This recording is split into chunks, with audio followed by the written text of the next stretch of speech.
CCTV footage भी police खंगाल रही है, लेकिन इसके बावजूद अब तक जो अपराधी हैं पुलिस की गिरफ्त से फरार हैं और यहाँ के स्थानीय लोग हैं इसको लेकर काफ़ी नाराज है। सड़क जाम कर रखा है। हमने जो नेता यहाँ के लोग हैं उनसे बात करते हैं और कि मैं क्या घटना घटी, कैसे हुआ घटना, क्या कहेंगे। मुन्ना शर्मा के हत्यारे को गिरफ्तार करो। देखिए, मुन्ना शर्मा, श्याम सुंदर शर्मा जो है अमर रहे, अमर रहे, अमर रहे।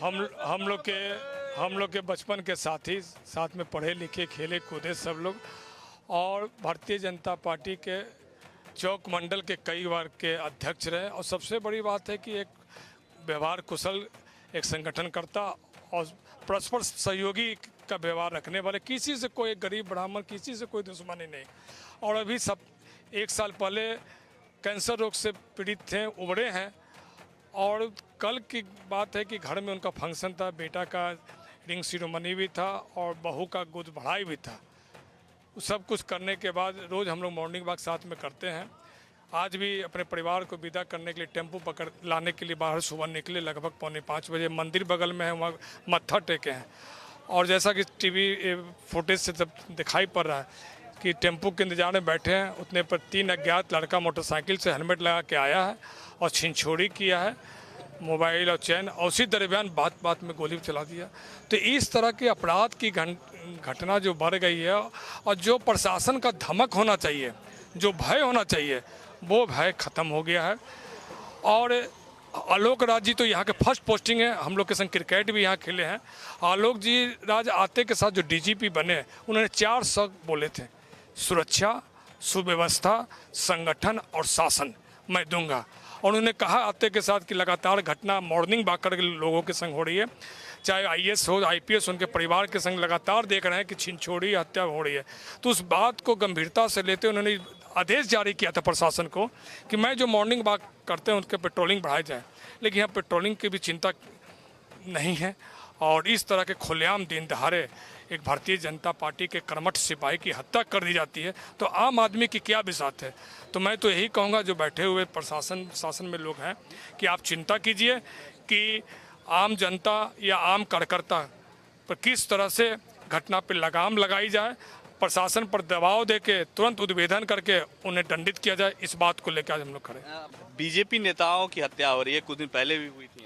देखिए, भाजपा नेताओं को टारगेट करके हत्या पटना साहिब विधानसभा में किया जा रहा है। हम लोग सरकार के सहयोगी हैं और माननीय मुख्यमंत्री जी से आज मांग करते हैं कि आप सहयोगी दल पर भी आप ध्यान रखिए। पटना सिटी में लगातार हत्या हो रही है।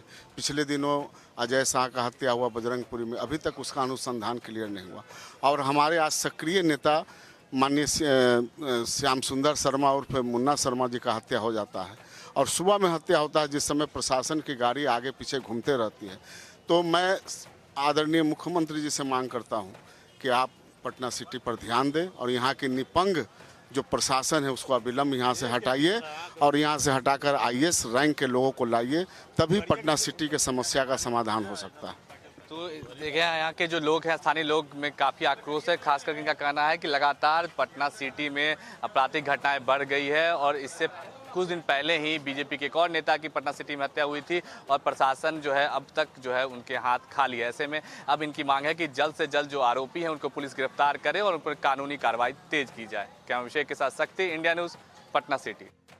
पटना में बीजेपी नेता श्याम सुंदर की हत्या सुबह 4 बजे हो गई है और इस पर बात करने के हमारे साथ हैं उनके बेटे हैं। क्या नाम हुआ आपका? राहुल कुमार।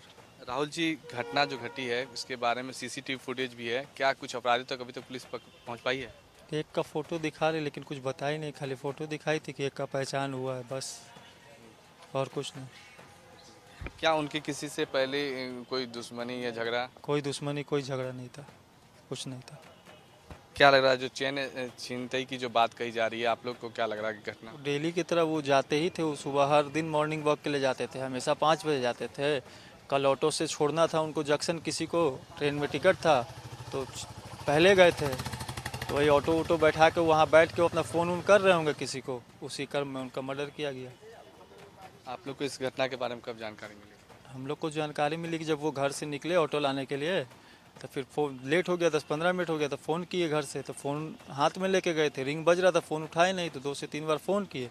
उसके बाद फिर भैया दौड़ा देखने के लिए पापा कहाँ गए। उसके बाद जब जाके देखे तो वहाँ गिरे हुए थे, तो फिर लेके हॉस्पिटल आए दौड़ के। क्या मांग है प्रशासन से आप लोग को? प्रशासन से मांगे जो कानूनी कार्रवाई होता है अच्छे से करके उसका निष्कर्ष तुरंत निकाले। तो ये थे हमारे साथ राहुल, जिनका कहना है कि प्रशासन से इनकी मांग है जो अपराधी हैं उनकी गिरफ्तारी हो, जो कानूनी कार्रवाई है वो तेजी से की जाए। क्या अभिषेक के साथ शक्ति, इंडिया न्यूज़, पटना। पटना में बीजेपी नेता की हत्या हो गई है। इस पर बात करने के लिए हमारे साथ हैं आरजेडी के प्रवक्ता मृत्युंजय तिवारी हैं। सर, एक और हत्या हो गई है, क्या कहेंगे? नहीं, बहुत ही दुखद है। और जिस तरह से 1 महीने के अंदर ही पटना सिटी में सरकार के नाक के नीचे 2 बीजेपी नेताओं की हत्या हो गई। जब सरकार में सत्ताधारी दल के नेता सुरक्षित नहीं हैं तो फिर आम जनता तो भगवान भरोसे है। आखिर बिहार में ये महाअपराधी राज, महाजंगल राज कायम हो गया। अब सुशासन को अपराधी गोलियों से छलनी कर रहे हैं और सुशासन का दावा करने वाले लोग 2005 के पहले का पाठ पढ़ा रहे हैं। बिहार तो अपराधियों के तांडव से दहल रहा है, कराह रहा है, लेकिन सत्ता में बैठे हुए लोग चुप हैं। इसका जवाब देना पड़ेगा। आखिर ये बिहार में कौन सा राज कायम है?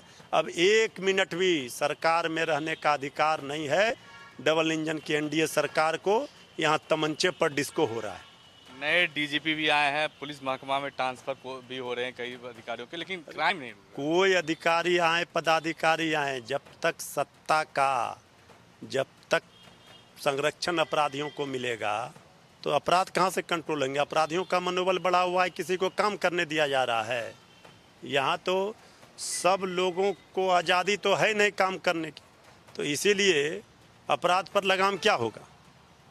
तो ये थे हमारे साथ आरजेडी के प्रवक्ता मृत्युंजय तिवारी, जिनका कहना था कि सुशासन की सरकार में आए दिन हत्याओं का जो दौर है वो लगातार जारी है। और जो जेडीयू और बीजेपी की सरकार है वो कहती है कि बिहार में जब आरजेडी की सरकार थी तो उस दौरान जंगल राज थे, तो अब क्या है? क्या अभिषेक के साथ शक्ति, इंडिया न्यूज़, पटना।